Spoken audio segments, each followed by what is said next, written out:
Sometimes I feel like a lot of the people I talk to throughout my day are just kind of brain dead.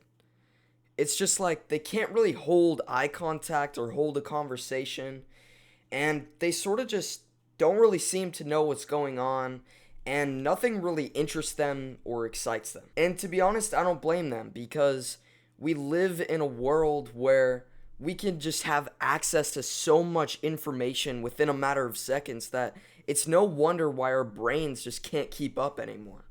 We're so overstimulated and we keep getting these spikes of dopamine that result in just a drop below baseline to where we just don't have the motivation or the interest or just the drive to go through life with some kind of energy, some kind of life. And to be honest, it's kind of sad.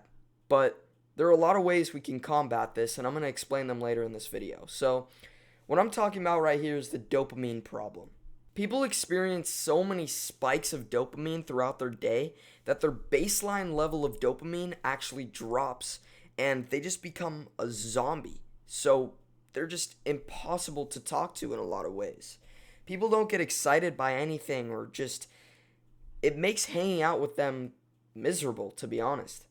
And I'm 100% guilty of it too, because I recall like on days where I've watched too much YouTube or too much Netflix or I've eaten a lot of sugar or a lot of junk food, I know exactly how it feels to just have no motivation or interest or anything. And everything seems boring and nothing seems fun. And it's not a good feeling. And I empathize with anybody who experiences that because the reality is it's not 100% our fault. I encourage us to take responsibility and to take action and change how this is, but it's not 100% our fault. It's the social media companies' fault. It's the fast food corporations' fault. It's all these factors and these people that are striving to give us this dopamine hit that we need because it really is a drug. It is something that we get hooked on because it is so essential to our lives.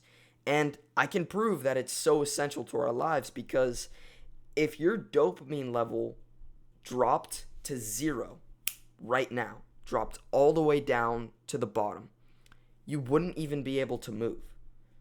I'm serious, you'd be paralyzed, physically paralyzed, because the reality is dopamine isn't just the pleasure chemical like a lot of people say. It is the motivation chemical. If you want to learn more about a lot of how dopamine works, I recommend you watch the Huberman Lab episode by Andrew Huberman, his podcast, Huberman Lab. He talks about how dopamine works and all this kind of stuff too. I forgot what it is or when it happened, but there were these people who meant to take one drug, but they accidentally took another because it was a mix-up. They ended up getting such a high spike of dopamine that resulted in such a low drop at the end that they literally got permanently paralyzed because the dopamine receptors were so fried and they had zero dopamine.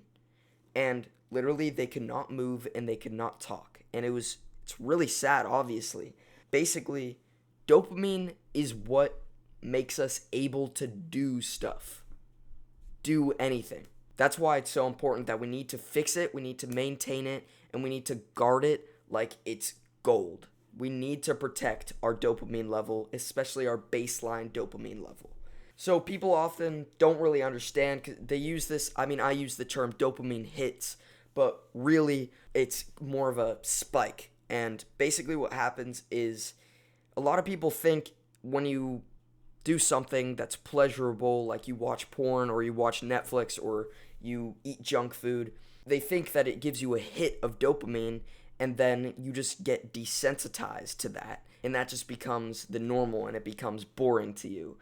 But really what happens is it spikes your dopamine, which results in a drop, and it doesn't just drop to your default baseline level, it drops below it, which permanently affects the baseline level until you obviously can fix it and improve it. And when you have this drop below baseline, you have a lack of motivation, nothing seems interesting, and you just don't feel good. And if you keep doing these spikes and keep dropping your baseline level lower and lower and lower, it'll eventually get to the point where you get to depression. Because depression is what? It's the lack of motivation and a feeling of sadness and despair pretty much all the time. It becomes your default. And that is exactly what happens when your baseline level of dopamine drops that low.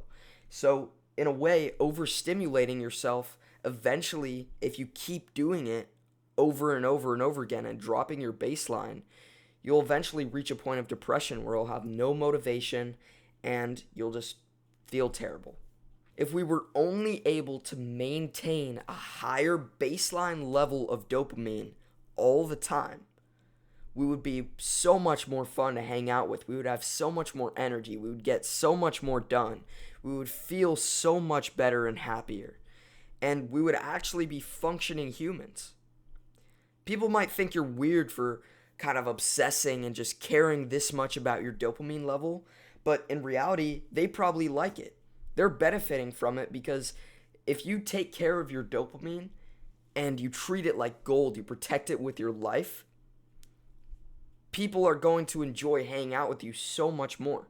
You're going to be so much more fun to be around and just such a better person in general. So what is the solution? There are a lot of things you can do to fix your dopamine. Through delaying gratification and filling your day with habits that boost your baseline level of dopamine instead of boost your short-term dopamine, basically. By doing those habits, you're finally able to take control over your life and how you feel. With dopamine, you're always exchanging between pain and pleasure. You're either uncomfortable or you're having pleasure. And I encourage you to think about it this way. When you do anything, for example, smoking, you take a hit of a cigarette and the nicotine enters your bloodstream and enters your brain and you feel great. It's this spike of dopamine. It's very pleasurable. It's a pleasurable activity. After that, as we all know, that feeling fades pretty rapidly. And when that happens, it drops below baseline, which is causing a lack of dopamine or discomfort, pain. When you're doing this, you're exchanging pleasure for pain. And you could flip this statement on its head and do the opposite. If you were to, for example, go to the gym and do a difficult exercise like a barbell squat, you would do a set where it's very difficult, you're experiencing a lot of pain in your legs, a lot of discomfort, you're dropping your dopamine below the baseline level, which results in almost a feeling of euphoria after, because when it goes back up, it doesn't just spike it like these temporary instant gratification activities like social media junk food. It results in a permanent increase in your baseline level dopamine, which is so valuable. And this would be an example of exchanging pain for pleasure. And there are a lot of habits that do this. Cold showers is one, and I'm personally getting more into cold showers than I already was. So first thing in the morning, something I've been doing for about a week, the very first thing I do is hop in the cold shower for 2 to 5 minutes. It really drops my dopamine low, raises it up, and I just try to ride that wave of that dopamine for the rest of my day because I just want to feel good for as much of my day as I can. This has been really helpful for me, and it's also been an activity that's uncomfortable for me and makes me not sweat the small stuff as much, because if the first thing you do is very uncomfortable and difficult and it's kind of hard to muster up the courage and the motivation to do it, it really results in you not caring about the smaller, less significant stuff that might stress you out if you hadn't done that. So exercise is another one. I brought up lifting weights, but cardio is also a really good way to boost your baseline level of dopamine just because of the discomfort. And also it'll give you, just like any exercise, will give you endorphins from the pain, which sort of acts like a painkiller and also a pleasure chemical. And you could also work on a difficult project that might take some motivation to do, some energy, some effort. Maybe you need to study for a test, or maybe you're working on your business. Either one, it takes a little bit of effort to do, and it's not so passive. You actually have to put some hard work into it, and it'll result in you feeling a lot better after. You'll be chilled out, and you'll have that increased dopamine. And for some people, meditating and reading might be uncomfortable at first. For other people, it might be just a relaxing activity that you prefer to do over everything else. It really depends who you are as a person. Pick something that you feel makes you uncomfortable at first and is hard to start doing, and then after it, you feel better. As a rule of thumb, you're exchanging pain for pleasure, which will, in the long run, increase your baseline level of dopamine. So, in conclusion, dopamine in a lot of ways defines who we are. It can determine whether or not you define a memory by a good memory or a bad memory. It determines how motivated you feel and how good you feel overall. If you've ever had those days where you just feel like you want something to do but nothing sounds interesting or nothing motivates you, interests you, this is the solution. And on that note, I hope you guys have a great day.